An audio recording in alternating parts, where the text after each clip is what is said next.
یہ بتائیے ماڈرن طریقے سے دو جماعتیں کام کر رہی ہیں، ایک تو جماعت اسلامی ہے، دوسری منہاج القرآن ہے، ان دونوں جماعتوں کا جو اس وقت نظام چل رہا ہے کیا کہیں گے اس کے بارے میں؟ پہلی بات ہے لفظ ماڈرن ڈیبیٹیبل ہے،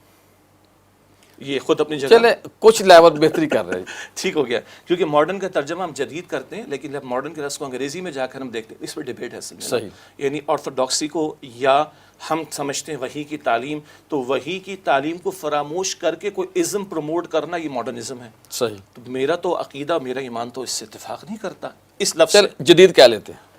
پرابلم یہ کہ ہم ترجمہ ماڈرن کا ہی جدید کرتے ہیں، لیکن اس سے ہٹ کر، ٹھیک ہے۔ دیکھیے جماعت اسلامی کے حضرات کافی گوشوں میں کام کر رہے ہیں، اور بنیادی طور پر وہ ایک دینی سیاسی جماعت ہے، اور ان کا ماڈل یہ ہے کہ ہم انتخابی سیاست میں رہیں گے، ہم پارلیمنٹ میں آئیں گے، اور اکثریت ہو جائے گی تو ہم اسلام کے دفاع کی طرف پیش قدمی کریں گے۔ کسی کی نیک، اور جمعیت علماء اسلام کے حضرات بھی کہتے ہیں، جمعیت علماء پاکستان کے حضرات بھی کہتے ہیں، ایون جس جماعت پر ہم نے بات کی وہ بھی کرین کے اس کے ساتھ الیکشن لڑتے ہیں، تو ہم یہ کہتے ہیں کسی کی نیت پہ تو شک نہیں کر سکتے، مگر ہمارا دیانتداری کے ساتھ خیال یہ ہے کہ ایک تو پاکستان کا معاملہ بھی 70-75% آبادی وڈیروں جاگیرداروں کے تحت، ہم سب کو پتہ ہی، پھر سب بھائی ہوتے ہیں، ایک بھائی کورٹ میں ہوتا ہے یعنی عدالت میں ہوتا ہے، ایک بھائی پارلیمنٹ میں ہوتا ہے، ایک بھائی فوج میں ہوتا ہے، ایک بیوروکریسی کے اندر ہوتا ہے، مل کے چلا رہے ہوتے ہیں سارے۔ تو اس ایگزسٹنگ سسٹم میں آ کر سسٹم چل سکتا ہے، پچھلے پروگرام میں آپ نے تبدیلی کہا تھا، بدل نہیں سکتا، صحیح، بدلے گا وہ انقلابی راستے سے، تحریک کے راستے سے۔ ایک بات تو جماعت اسلامی کو کیا کرنا چاہیے، کیا آپ رائے دیتے ہیں؟ ہم یہ کہہ رہے ہیں، آپ بھی کراچی سے ہیں، حافظ نعیم صاحب بھی کراچی سے ہیں، جی جی ماشاءاللہ، ہاں میرا خیال یہ کہ جماعت کتنے عرصے بعد ملاقات ہوتی ہے، ٹیلی فون بات ہوتی ہے؟ ہماری 2 باقاعدہ بالمشافہ ملاقاتیں ہوئی ہیں، اور ظاہری بات ہے وہ بھی بڑے ٹریولنگ میں رہتے ہیں، میں بھی ٹریولنگ میں رہتا ہوں۔ جب وہ ذمہ داری امیر جماعت کی آئی تھی، اس وقت بیمار بھی ہوئے تھے پچھلے رمضان شریف میں، اور ان کے عہد کے لیے جانا ہوا تھا، اور یہاں لاہور میں جو ہے وہ منصورہ میں ان کے آفس میں ملاقات کا سلسلہ بھی رہا الحمدللہ۔ دوسرا آپ نے منہاج القرآن کے تعلق سے کلام کیا، اب منہاج یونیورسٹی بھی بن گئی ہے، تو شیخ ہمارے طاہر القادری صاحب کے ساتھیوں کا خیال یہ ہے کہ ہم ایک تعلیمی میدان میں کام کر کے وہاں سے ایک ایکیڈیمک انداز سے کوشش کریں، محنت کریں، جس کی طرف آپ نے پچھلے پروگرام میں بھی اشارہ کیا۔ اگین کوئی تعلیمی اداروں میں آ کر، تعلیمی میدان میں آ کر، یونیورسٹیز کی سطح پر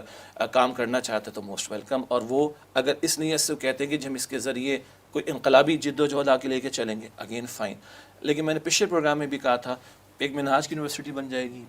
10 اور بن جائیں گی، HEC اگر سیدھا ہوگا تو ساری یونیورسٹیز مسلم ہو جائیں گی انشاءاللہ تعالیٰ۔ تو ہماری فوکس، ہمارا کہنا یہ ہے۔ ڈاکٹر صاحب کے لٹریچر کے بارے میں آپ کا کیا خیال ہے، جو کتابیں ماشاءاللہ آ رہی ہیں؟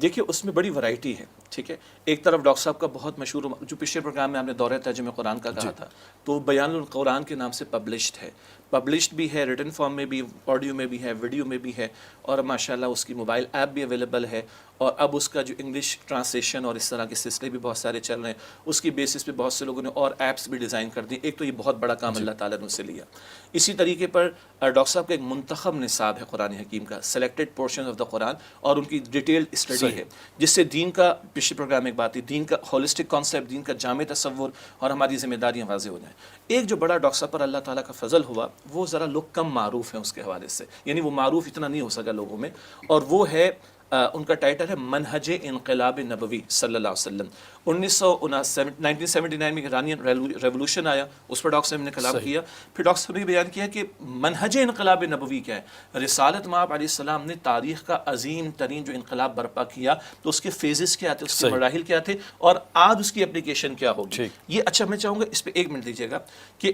انقلابی جد و جہد کی نگاہ سے، یا انقلابی جد و جہد کے عنوان کے نقطۂ نگاہ سے، میں ریکمینڈ کروں گا ہمارے ناظرین کو کہ منہج انقلاب نبی، وہ ان کے 11 خطبات جمعہ ہیں، کمپائلڈ ہیں، اور ایک ان کی زندگی کے آخری سالوں میں ان کا خطاب تھا، وہ 2.5 گھنٹے کا ہے، ایک ہی خطاب، رسول انقلاب کا طریق انقلاب صلی اللہ علیہ وسلم، کیسے انقلابی جد و جہد ہوگی۔ ہمارا یقین ہے، ایمان ہے کہ تاریخ کا عظیم ترین انقلاب تو حضور نے برپا کیا۔ مائیکل ایشارٹ کو ایک طرف رکھ دیں، گاندھی کو ایک طرف رکھ دیں، فلاں کو ہم تو ایمان کے تقاضے کے تحت کہتے ہیں، تو وہ اس اینگل سے سیرت کا مطالعہ، جیسے یونیورسٹیز میں کہا جا رہا ہے فقہ السیرہ پہ کلام ہونا چاہیے، وہ ایک ماسٹر پیس ہے، میں چاہتا ہوں اس کی طرف بھی توجہ ناظرین کر لیں انشاءاللہ۔